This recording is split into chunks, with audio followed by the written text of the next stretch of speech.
আসসালামু আলাইকুম। সবাইকে স্বাগতম জানাচ্ছি লার্ন নিশানে। আমি আছি মশিউর নিশান। আজকে আপনাদের ইউনিট 1 এর লেসন 6 এটা নিয়ে আলোচনা করব। সো এই ভিডিওতে আমরা সরাসরি চলে যাই আমাদের পড়ায় আর কথা না বাড়িয়ে। লেসন 6 এটার যে টাইটেলটা সেটি হচ্ছে 'ইন এ রেস্টুরেন্ট'। সো এটা আপনারা উচ্চারণ করবেন রেস্টরন্ট ২ টা একসাথে রেস্টুরেন্ট। ওকে? সো এভাবে আপনারা উচ্চারণটা করতে পারবেন। তো তাহলে এই লেসনে আমরা কি পাবো? কোন একটা রেস্টুরেন্টে যাওয়ার পর সেখানে কি কথোপকথন হইতে পারে সেটা নিয়েই কিন্তু আসলে আলোচনাটা হবে এখানে, হ্যাঁ? তো আমরা একটু নিচে আসি। A নাম্বার এক্টিভিটিস এ দেখব answer this questions. Okay, so have you ever eaten at a restaurant? আপনি কি কখনো রেস্টুরেন্টে খেয়েছেন? ইফ ইয়েস, যদি খেয়ে থাকেন হোয়ার, ওয়েন অ্যান্ড হুম উইথ? তাহলে কোন রেস্টুরেন্টে বা কোথায় খেয়েছেন, কখন খেয়েছেন বা কবে খেয়েছেন এবং কার সাথে? হুম বলতে কার সাথে বা কার সাথে, উইথ বলতে সাথে, কার সাথে খেয়েছেন এটা সম্পর্কে ডিটেইলসে বলতে হবে। সো চলুন এইটা একটু আমরা দেখে নিই। এই যে আ এইখানে আমাদের ইয়েটা দেখতে পাচ্ছি আমরা। সো এখানে উত্তরটা যদি হয়, ১ম এ এইটুক অংশের উত্তরটা আমরা দিয়ে নিই। হুম? সো আপনাকে জিজ্ঞেস করা হয়েছে, "আপনি কি কখনো রেস্টুরেন্টে খেয়েছেন কিনা?" তখন আপনি বললেন, "ইয়েস, আই হ্যাভ" হ্যাঁ, আমি খেয়েছি। তো তারপরে আপনাকে এখন বলতে হবে কোথায় খেয়েছেন, কখন এবং কার সাথে খেয়েছেন সেটা বলবেন। সো আমরা এখান থেকে বলতে পারি, "I once ate at a restaurant called Star Kebab and Restaurant in Dhaka" এখানে আপনি রাজশাহীর কোনো রেস্টুরেন্টের নাম বলতে পারেন, কোনো অসুবিধা নেই। এখানে আপনি রাজশাহীর কোনো একটা রেস্টুরেন্টের নাম বলতে পারেন, কোনো অসুবিধা I once ate at a restaurant called Star Kebab and Restaurant in Dhaka. It was about a year ago during my family outing on Friday evening. আমি এই নামের একটি রেস্টুরেন্টে খেয়েছি যখন আমরা শুক্রবারে বিকেলে বা সন্ধ্যার সময় বাহিরে গিয়েছিলাম। সবাই মিলে পরিবারের সাথে বাহিরে গিয়েছিলাম বেড়াতে তখন। I went there with my parents. আমি সেখানে গিয়েছিলাম আমার মা-বাবার সাথে and younger sister এবং আমার ছোট বোনের সাথে। The restaurant was busy but we managed to get a nice corner table. রেস্টুরেন্টটা অনেক বিজি ছিল, ভিড় ছিল ভেতরে। তারপরেও আমরা আ রেস্টুরেন্টের কর্নারে বা কোণার সাইডে আমরা একটা টেবিল পেয়েছিলাম আরকি। তারপরে আরেকটু বলা হয়েছে দেখেন, "We ordered chicken biryani, kebabs, a naan and some soft drinks" আমরা সেখানে এই খাবারগুলো অর্ডার করেছিলাম। "The food was delicious, especially the kebabs" so সেখানে খাবারগুলো খুব সুস্বাদু ছিল। ডেলিশিয়াস মানে হলো সুস্বাদু। আ বিশেষ করে কাবাবসটা খুবই ভালো লেগেছে। "They were spicy and full of flavor" সেগুলো খুবই মানে ঝাল ছিল বা মসলাদার ছিল। আসলে স্পাইসি বলতে ঝালও বলা যায়। কিন্তু এই জায়গায় মসলাদার হিসেবে ব্যবহৃত হয়েছে। এবং সেগুলো আসলে খুবই স্বাদে পরিপূর্ণ ছিল। What I enjoyed most was sitting together with my family, talking and laughing while eating এবং আমি যেটাকে খুবই উপভোগ করেছি যখন আমরা খাচ্ছিলাম তখন আমরা একে অন্যের সাথে কথা বলছিলাম মানে আমার পরিবারের লোকের সাথে এবং তাদের সাথে হাসি ঠাট্টাও করছিলাম। মানে খুব আনন্দ সহকারে খাওয়া-দাওয়া করেছিলাম। It felt like a very special moment এবং এটা আমার একটি বিশেষ মুহূর্ত হিসেবে মনে পড়ে। সো আমাদের এটা কিন্তু আমরা হয়ে গেল। আমরা খুব সুন্দরভাবে উত্তরটা দিয়ে ফেলেছি। এবার আমরা বি নাম্বার যদি এক্টিভিটিস এ আসি, এখানে দেখেন অনেকগুলো কোয়েশ্চেন দেওয়া রয়েছে। এটাও সেম।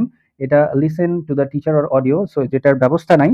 আমরা জাস্ট আমাদের ধারণার উপর এইগুলোর উত্তরগুলো দিয়ে দিচ্ছি। যেহেতু রেস্টুরেন্ট কেন্দ্রিক, সো সেই অনুপাতেই আমরা এইটা উত্তর করব।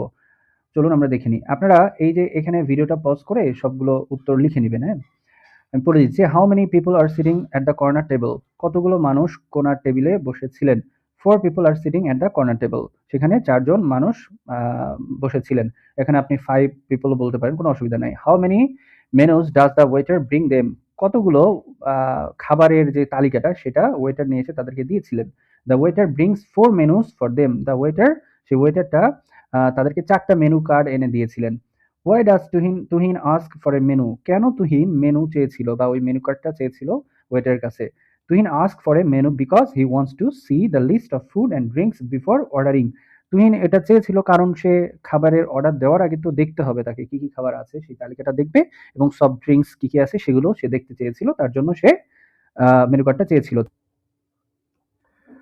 ওকে, সো এবার আমরা এই যে ৪ নাম্বার কোয়েশ্চেন এটা নিয়ে আলোচনা করছি। এখানে দেখেন what is the waiter ready for? Waiter কিসের জন্য আসলে প্রস্তুত থাকে বা প্রস্তুত ছিল সেই সময়? সবসময় প্রস্তুত থাকে কেন সে? সো এখানে উত্তর হিসেবে আমরা দেব the waiter is ready to take their order. Waiter সবসময় রেডি থাকে কাদের? অর্ডার নেওয়ার জন্য। যারা সেখানে আসেন খাওয়ার জন্য রেস্টুরেন্টে তাদের অর্ডার নেওয়ার জন্য ওয়েটার সবসময় রেডি থাকেন এবং বিশেষ করে ওই সময় এই যে তুহিন যে রেস্টুরেন্টে গিয়েছিল তারা যে অর্ডারটা করবে সেটা লিখে নেওয়ার জন্য ওয়েটার দাঁড়িয়ে ছিল বা রেডি ছিল। 5 নাম্বারটা হলো how many items of food have they ordered. তো তুহিনরা সেখানে যাওয়ার পর তারা কতগুলো বা কত আইটেমের খাবার অর্ডার করেছিল। সো এটা উত্তর আমরা দিতে পারি এভাবে, they have ordered 5 items of food. এখানে আপনি চাইলে 5 এর জায়গায় 6 করে দিতে পারেন, কোনো অসুবিধা নেই, এটা আপনার উপরে নির্ভরশীল। সো তারা সেখানে 5টি খাবারের অর্ডার দিয়েছিল। 6 নাম্বার কোয়েশ্চেনটা হলো who wants some chips, okay, how many of them will eat ice cream. So এখানে বলেছে যে কে এই যে চিপস খেতে চেয়েছিল এবং তাদের ভেতরে কতজন বা কয়জন আইসক্রিম মানে খাবে এটা ঠিক করেছিল। সো এটা নিয়ে এখন উত্তর যদি আমরা বলি, রাফি ওয়ান্টস সাম চিপস। তো আমরা ধরে নিলাম যে রাফি সে তুহিনেরই হয়তোবা ছোট ভাই, সে চেয়েছিল চিপস খেতে, and two of them will eat ice cream, এবং তারা সবাই মিলে যেহেতু গিয়েছিল তাদের ভেতরে আসলে দুইজন, তাদের ফ্যামিলির মেম্বারদের মধ্যে দুইজন তারা আইসক্রিম খেতে চেয়েছিল বা আইসক্রিম খাবে। ওকে, 7 নম্বর হলো why does Mr Khan like mineral water not any soft drinks. Mr Khan তিনি কেন মানে মিনারেল ওয়াটার খাবেন, কেন তিনি সফট ড্রিঙ্কস খেতে চাচ্ছেন না, যে কোক, স্প্রাইট বা এই টাইপের কোনো কিছু কেন খেতে চাচ্ছেন না। Mister Khan likes mineral water because he thinks it is healthier than soft drinks. তিনি বিশুদ্ধ পানি খেতে চাচ্ছেন, কারণ হচ্ছে তার কাছে মনে হয় যে সফট ড্রিঙ্কসের চেয়ে পানি খাওয়াটাই বেটার এবং এটা বেশি স্বাস্থ্যকর। সো 7 নাম্বার কোয়েশ্চেনও আমাদের শেষ হয়ে গেল। এবার আমরা যদি সি নাম্বার অ্যাক্টিভিটিসে যাই, এই পাশে আমরা একটু আসি। এখানে এসে আমরা দেখব ওয়ার্ক ইন পেয়ার্স, মানে জোড়াই কাজ করতে বলেছে। প্র্যাকটিসটা করবেন। Write a dialogue between a waiter and a customer in a restaurant. তাহলে এখন আপনাদের একটা ডায়ালগ লিখতে হবে, যে ডায়ালগে আপনারা কি দিবেন, একজন হবে কাস্টমার এবং আরেকজন হবে ওয়েটার যিনি রেস্টুরেন্টে থাকেন। Giving and taking orders for the following food items when you finish writing act out the dialogues. তো নিচে যে কয়েকটা ফুড আইটেম দেওয়া আছে এগুলো দিয়ে আপনাদেরকে এই ওয়েটার এবং কাস্টমারের ভেতরে একটা ডায়ালগ লিখতে হবে, এগুলো অর্ডার করা হবে। আর সব লেখা শেষ হয়ে গেলে আপনারা নিজেরা জোড়ায় জোড়ায় ভাগ হয়ে আপনারা এটা প্র্যাকটিস করবেন, মানে মুখে বলে প্র্যাকটিসটা করবেন। চলেন এটা আমি একটু দেখিয়ে দিই আপনাকে। এই যে এখানে আমরা এটা লিখেছি, আপনি এখান থেকে জাস্ট তুলে নিলেও চলবে। সো আমরা আগে উপরের এটা একটু দেখি। রাইস মানে ভাত, আমরা জানি। ফিশ কারি বলতে মাছের তরকারি। ডাল, সোজা যে ডাল আমরা খাই। ভেজিটেবলস সবজি। ফ্রেশ জুস, এখানে হচ্ছে ফলের যে রস সেটা। মিনারেল ওয়াটার পানি। ওকে, সো এখন আমরা যদি ডায়ালগটা শুরু করি, খুব বড় ডায়ালগ করার দরকার নাই, আপনারা ছোট করে লিখলেও চলবে। ওয়েটার, আপনি ধরেন রেস্টুরেন্টে গেছেন, তারপরে ওয়েটার আপনাকে বলছে good afternoon sir, may I take your order please. শুভ অপরাহ্ন স্যার, বা শুভ বিকেল এটাও বলা যেতে পারে। যাই হোক, আমি আপনার কি, কি অর্ডার নিতে পারি? এই প্রশ্নটা করছে। এখন কাস্টমার হিসেবে আপনি আছেন। আপনি বলছেন ইয়েস প্লিজ। হ্যাঁ, আপনি অর্ডার নিতে পারবেন। First bring me a plate of rice and some fish curry. প্রথমে আমার জন্য 1 প্লেট ভাত এবং মাছের ঝোল নিয়ে আসেন বা মাছের তরকারি নিয়ে আসেন। ওয়েটার এবার বলছে সার্টেনলি স্যার, অবশ্যই স্যার। সার্টেনলি বলতে আমরা অবশ্যই বলে দিচ্ছি যে বাংলাটা হচ্ছে অবশ্যই। ওকে, উড ইউ লাইক সাম ডাল উইথ দ্যাট? আপনি কি এর সাথে একটু ডাল খেতে পছন্দ করবেন? তখন কাস্টমার বলছে ইয়েস, হ্যাঁ, ব্রিং ডাল অ্যান্ড অলসো সাম ভেজিটেবলস। হ্যাঁ, তাহলে আপনি আমার জন্য ডালও নিয়ে আসেন, পাশাপাশি একটু সবজিও নিয়ে আসেন যদি থাকে আপনাদের। ওয়েটার বলছে অলরাইট, ঠিক আছে sir. Would you like any drinks? আপনি কি কোনো ড্রিংকস খেতে চাচ্ছেন? মানে সফট ড্রিংকস এর কথা বলা হচ্ছে। কাস্টমার বলছে yes, please bring me a glass of fresh juice and a bottle of mineral water. হ্যাঁ, আমি আসলে কোনো একটু পানীয় খেতে চাচ্ছি। সেই পানীয়গুলো কি? 1 গ্লাস ফ্রেশ ফলের একটা জুস নিয়ে আসবেন। আর আরেকটা হচ্ছে বটল অফ মিনারেল ওয়াটার, এবং 1 বোতল পানি নিয়ে আসবেন। ঠিক আছে? এরপরে দেখেন ওয়েটার কি বলছে। শিওর স্যার, অবশ্যই স্যার। So your order is rice, fish curry, dal, vegetables, fresh juice and mineral water.